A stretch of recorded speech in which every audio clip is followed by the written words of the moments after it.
Hi friends, ఈరోజు వీడియోలో PC బిల్డ్ని అయితే ఎలా చేయాలో మీకు ఎక్స్ప్లెయిన్ అయితే చేస్తాను. సో దానికోసం నేను యూజ్ చేసిన మదర్ బోర్డ్ వచ్చేసి గీగాబైట్కి సంబంధించిన H41 హ్యామేజ్ సంబంధించిన మదర్ బోర్డ్ అండి.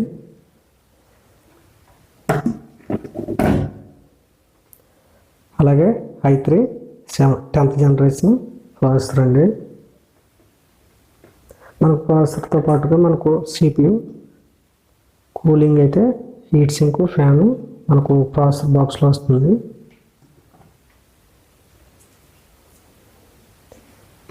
అలాగే దాంతోపాటుగా మనకు ర్యామ్ అయితే కావాలి. ఇది 10th జనరేషన్ ప్రాసెసర్ కనుక మనకు DDR4 ర్యామ్ అయితే ఉండాలి. నేను 8GB స్టిక్ని అయితే 1 స్టిక్ని అయితే యూజ్ చేస్తున్నాను.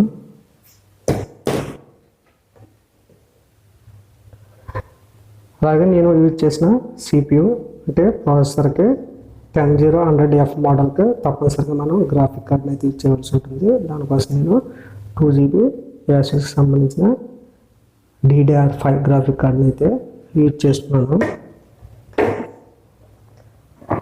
అలాగే ఈ పీసీ బిల్డ్లో నేను 3 హార్డ్ డిస్క్లను అయితే కనెక్ట్ అయితే చేస్తాను. ఒకటి 2GB, ఒకటి 500GB. అలాగే OS ఇన్స్టాలేషన్ కోసం 120GB SSDని అయితే యూజ్ చేస్తున్నాను. ఈ పవర్ సప్లై కనుక నేను జేబ్రాకి సంబంధించిన నార్మల్ SBFని అయితే యూజ్ చేసి ఈ పీసీ బిల్డ్ అయితే చేస్తున్నాను. సో ముందుగా మనం ప్రాసెస్ని అయితే బిల్డ్ చేద్దాం.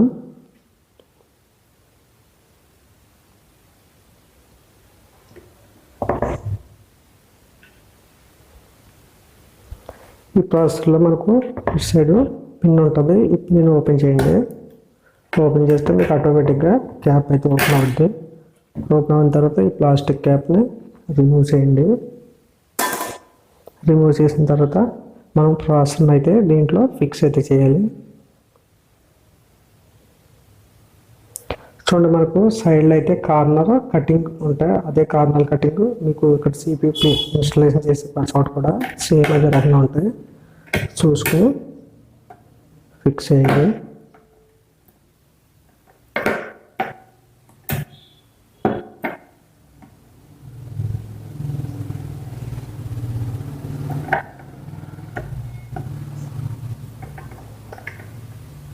ఫిక్స్ చేసిన తర్వాత మనం ఫ్యాన్ అయితే పెట్టి దీంతో మనం లాక్ అయితే చేయాలి. సో మనకి ఇప్పుడు లాక్ అయితే అయిపోయింది. చూడండి, మనకు ప్రాసెసర్కి ఇక్కడ మీకు హీట్ సింక్ గమ్ అని ఉంటుంది.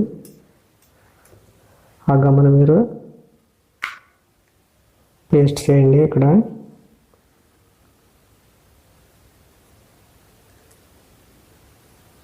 దీని పేరు థర్మల్ పేస్ట్ అంటారు.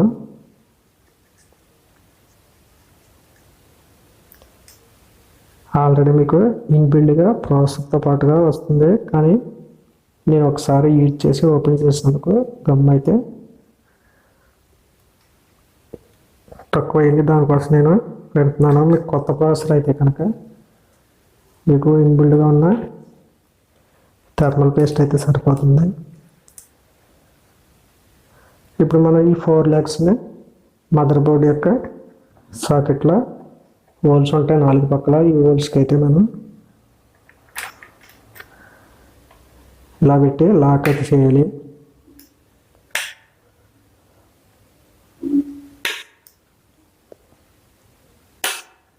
లాక్ చేసిన తర్వాత మనం కింద పుష్ చేస్తూ క్లాక్ వైజ్లో ఇటువైపు తిప్పండి. 4 పిన్స్ కూడా మీరు క్లాక్ వైజ్లోనే తిప్పవలసి ఉంటుంది.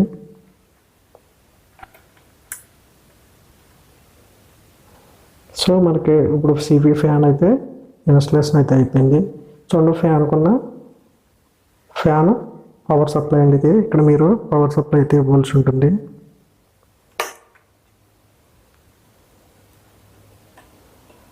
ఫ్యాన్ పవర్ సప్లై ఇక్కడ ఉండవచ్చు, లేదా ఇంకొక సాకెట్ మనకి ఇక్కడ ఉంది. ఎక్కడైనా సరే మనం పవర్ సప్లైని అయితే ఇవ్వాల్సి ఉంటుంది. ఇప్పుడు మనం ర్యామ్ స్టిక్స్ని అయితే యూజ్ చేద్దాం. సో ర్యామ్ యొక్క స్లాట్ని ఓపెన్ చేయండి. ఓపెన్ చేసిన తర్వాత నేను ప్రజెంట్ దీంట్లో 1 సింగిల్ స్టిక్ అయితే ఇచ్చేస్తున్నాను. మనకు స్టిక్కి ఈ కార్నర్లో హోల్ ఉంటుంది, అలాగే మదర్ బోర్డ్కి కూడా హోల్ గ్యాప్ సూటబుల్గా చూసుకొని మీరు ఈ క్లిప్ని అయితే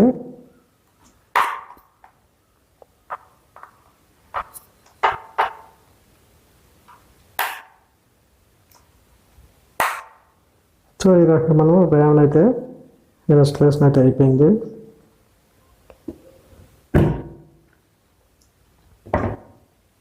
అలాగే గ్రాఫిక్ కార్డ్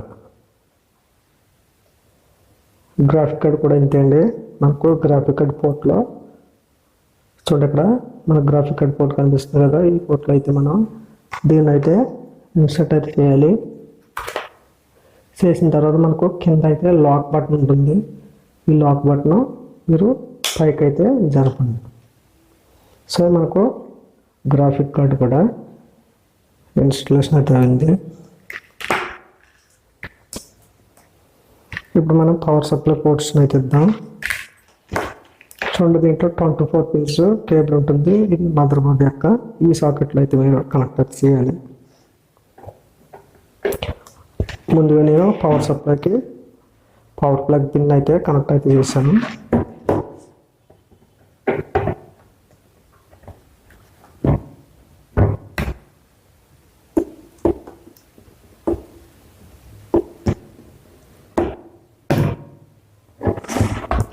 తర్వాత మనం ఇంకొక 12 volts పవర్ పిన్ ఉంటుంది. చూడండి, ఇంకా 4 పిన్స్ ఉంది కదా, ఈ 4 పిన్స్ కూడా మన మదర్ బోర్డ్కి అయితే ఇవ్వాల్సి ఉంటుంది. ఇది మనకు ఈ పోర్ట్లో అయితే ఇక్కడ ఉంటుంది. మొదట 4 పిన్నుల్లో దీన్ని అయితే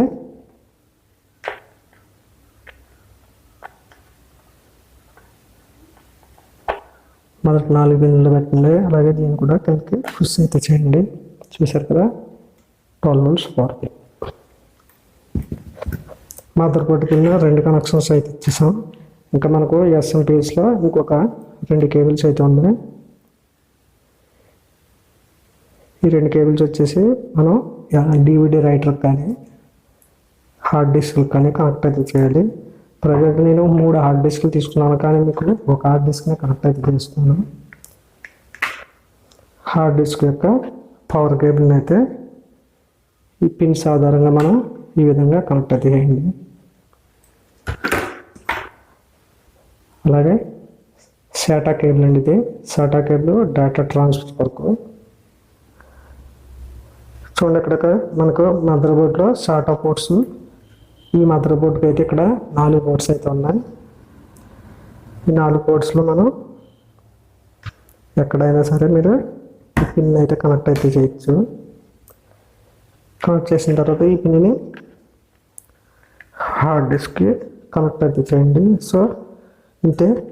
ఇంకొక కేబుల్ ఉంది కదా, మీరు ఒకవేళ ఇంకోటి కనెక్ట్ చేసుకోవాలనుకుంటే ఇంకొక హార్డ్ డిస్క్ కానీ DVD రైటర్ కానీ కనెక్ట్ అయితే చేసుకోవచ్చు. ప్రజెంట్ నేను సింగిల్ SSDని అయితే ఇన్స్టాల్ చేస్తాను. సో మనకు కంప్లీట్గా అయిపోయింది. ఇది మనం మౌస్ కీబోర్డ్ని అయితే కనెక్ట్ చేయాలి.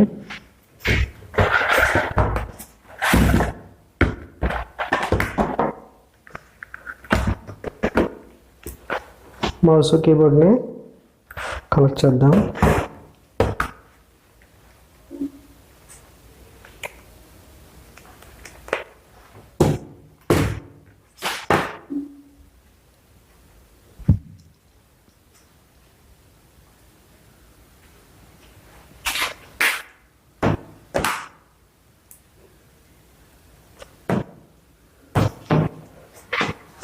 చూడండి, మౌస్ కీబోర్డ్కి మనకు 2 USB పోర్ట్స్ ఉంటాయి. ఇదే మదర్ బోర్డ్లో మనకు పైస్ అయిన USB కనెక్ట్ చేయండి.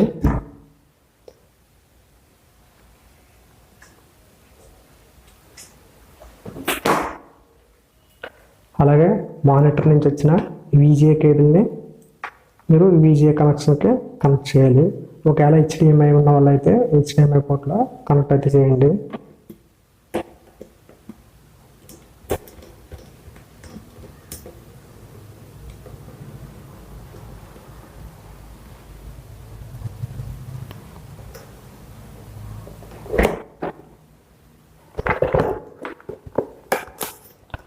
మదర్ బోర్డుకి నేను బాటమ్ సైడ్ అయితే కొంచెం ఎత్తు కోసం బాక్స్ని అయితే పెడుతున్నాను. ఎందుకంటే మనకు గ్రాఫిక్ కార్డుకి ఇటు సైడ్ సాకెట్ ఉంటుంది, కింద తాగడం వల్ల ఓపెన్ అయిపోకుండా ఉండటం కోసం నేను కొంచెం హైట్లో అయితే పెట్టాను.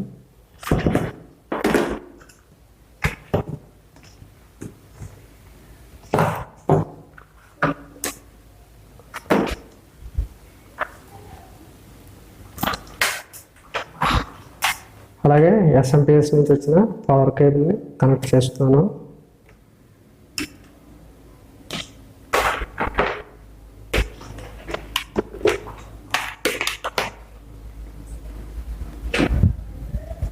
అలాగే మానిటర్ యొక్క కేబుల్ని మనం 2 కేబుల్స్ని కూడా పవర్ అయితే ఇవ్వాలి. మానిటర్ కేబుల్ ఒకటి, అలాగే ఎస్ఎంపిఎస్ కేబుల్.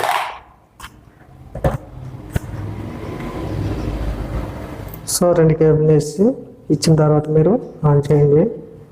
సో ఇక్కడ మనం ఇప్పుడు పవర్ని అయితే ఆన్ చేయాలి.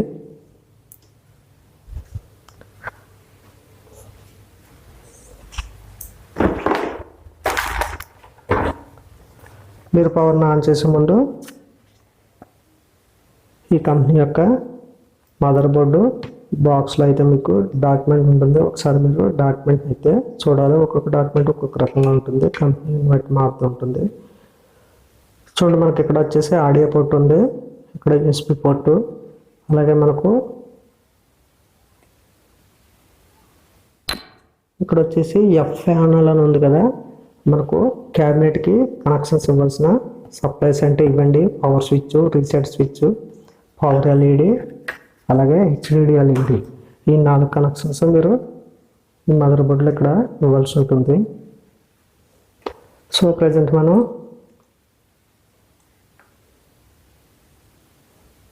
దీంట్లో ఉన్న పవర్ స్విచ్ని అయితే 2 కనెక్షన్స్ని కలపాల్సి ఉంటుంది.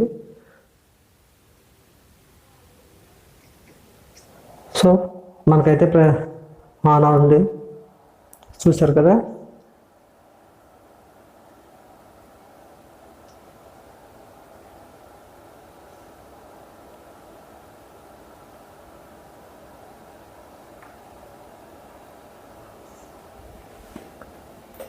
దీని యొక్క మానిటర్ అయితే కొంచెం లాంగ్లో అయితే పెట్టాను. చూడండి, మాకు మానిటర్ అయితే ఆన్ ఉంది.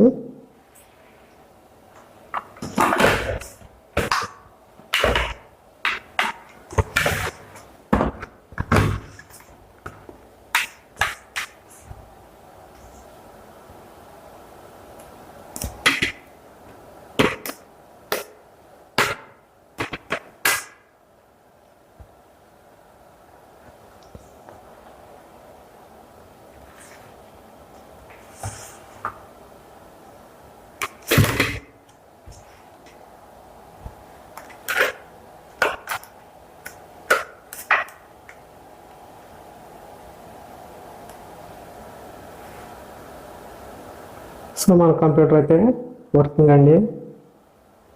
ఒకసారి మళ్ళా నేను ఆల్రెడీ దీంట్లో ఎక్స్ప్లెయిన్ అయితే విండోస్ 10 అయితే ఇన్స్టలేషన్ అయితే చేసి ఉంచాను ఈ హార్డ్ డిస్క్లో. దానివల్ల ఏంటంటే మనకు డైరెక్ట్గా అయితే ఓపెన్ అవుతుంది. కొత్త బిల్ చేసిన వల్ల అయితే మీకు ఓఎస్ అయితే ఇన్స్టలేషన్ అడుగుతుంది. సో ఒకసారి మనం షట్ డౌన్ చేద్దాం.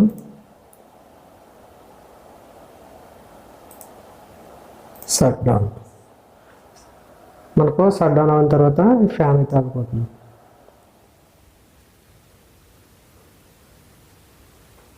చూడండి, మనకు ఫ్యాన్ అయితే ఆఫ్ అయిపోయింది. మళ్ళీ ఆన్ చేయాలంటే పవర్ స్విచ్ని అయితే మనం కనెక్ట్ అయితే చేయాలి. సో మళ్ళీ మనం పవర్ స్విచ్ని అయితే కనెక్ట్ అయితే చూసాం. ఇక్కడ మీరు డిస్ప్లే అయితే చూడొచ్చు, గిగాబైట్ సంబంధించిన డిస్ప్లే అయితే మదర్ బోర్డ్ డిస్ప్లే అయితే ఓపెన్ అయింది. సో ఫ్రెండ్స్, మీకు ఈ విధంగా చూపించడం వల్ల వైర్స్ కనెక్టర్స్ అన్నీ కంప్లీట్ కనబడతాయి ఉద్దేశం మీద మీకు టేబుల్పై అయితే చూపించాను. అలాగే మీకు పవర్ సాకెట్ స్విచ్లు మీకు అన్నీ కూడా చెప్తున్నాను. చూడండి, ఇక్కడ మనకు ఫస్ట్ వచ్చేసి ఆడియో పోర్ట్ అండి ఇది.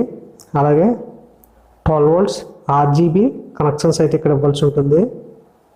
యూఎస్బి పోర్ట్ అయితే ఇది ఒకటి అండి మనకి. అలాగే యూఎస్బి ఇక్కడ ఒకటి ఉంది. అలాగే కంట్రోల్ సిపిఎన్లో ఎఫ్ ఫ్యాన్లో అంటే మనకు క్యాబినెట్ యొక్క ప్యానల్ కనెక్షన్స్ అన్నీ కూడా మీకు రీసెట్ స్విచ్ అన్ని స్విచ్లు కూడా ఇక్కడ ఇవ్వాల్సి ఉంటుంది. అలాగే పవర్ ఎల్ఈడి, అలాగే రీసెట్ ఎల్ఈడి కూడా ఇక్కడ ఇవ్వాల్సి ఉంటుంది. అలాగే చూడండి మనకు ఇక్కడ 4 బోర్డ్స్ ఉన్నాయి కదా, ఈ 4 బోర్డ్స్లో ఒకటి 4 పిన్స్ ఉన్నది. యూఎస్బి స్పీకర్స్ అయితే ఇవ్వచ్చు. మినీ స్పీకర్స్ అంటే మనం స్విచ్ ఆన్ చేసినప్పుడు బీప్ సౌండ్ వస్తూ ఉంటుంది. అలాగే మీకు ఇక్కడ పోర్ట్ వచ్చేసి FU32 అని ఉంది కదా, ఇది మీకు RGB గేమింగ్ క్యాబినెట్కి మనకు సాకెట్ అయితే ఇక్కడ కనెక్ట్ చేయవలసి ఉంటుంది. అలాగే మనకు 4 SSDలు ఉంటాయండి, 4 SATA పోర్ట్స్ ఉంటాయి. 4 SATA పోర్ట్స్లో మనం 4 SSDలు కానీ లేదా హార్డ్ డిస్క్లు కానీ లేదా DVD రైటర్ కానీ మీరు కనెక్ట్ చేసుకోవచ్చు. ఇది 12 volts పవర్ సప్లై అండి. అలాగే ఇది 24 volts power supply pin socket అండి. అలాగే ఇక్కడ మీకు VGA కేబుల్, అలాగే HDMI పోర్టు, 3.0 USB పోర్ట్స్, దాంతోపాటుగా ఆడియో మైక్ పోర్ట్స్ ఇక్కడ ఉంటాయి. అలాగే LAN పోర్ట్ కూడా మీకు ఇక్కడే ఉంటుంది. 2.0 USB పోర్ట్స్ రెండు ఉంటాయి. అలాగే మెయిన్గా మనకు ఈ మదర్ బోర్డ్లో వచ్చేసి మీకు H410 MHలో మీకు M.2 స్లాట్ అయితే ఉంటుంది. M.2 మీకు ఉంటే ఇక్కడ ఇన్స్టలేషన్ అయితే చేసుకోవచ్చు. ప్రజెంట్ నేను M.2 అయితే దీంట్లో ఇన్స్టలేషన్కి చేయలేదు, నార్మల్ SSDని అయితే వాడుతున్నాను. ఒకవేళ M.2 అయితే మీరు ఇక్కడ ఇన్స్టలేషన్ అయితే చేసుకుంటే మీకు SSD అయితే 545 MB స్పీడ్లో తిరుగుతుంది. అలాగే మీరు M.2 అయితే మీకు 5000 MBPS స్పీడ్లో రీడ్ అండ్ రైట్ అయితే జరుగుతుంది. ఒకవేళ నార్మల్ HDD హార్డ్ డిస్క్ అయితే మీకు 100 MBPS ఆ రేంజ్లో అయితే ఉంటుంది. సో ప్రజెంట్ మనం కంప్లీట్గా అయితే చూసాం. ఈ వీడియో నచ్చితే లైక్ చేయండి, షేర్ చేయండి, మళ్ళీ ఇంట్రెస్ట్ వీడియో కోసం మా ఛానల్ని ఫాలో చేయండి. Okay friends, bye. సర్దార్.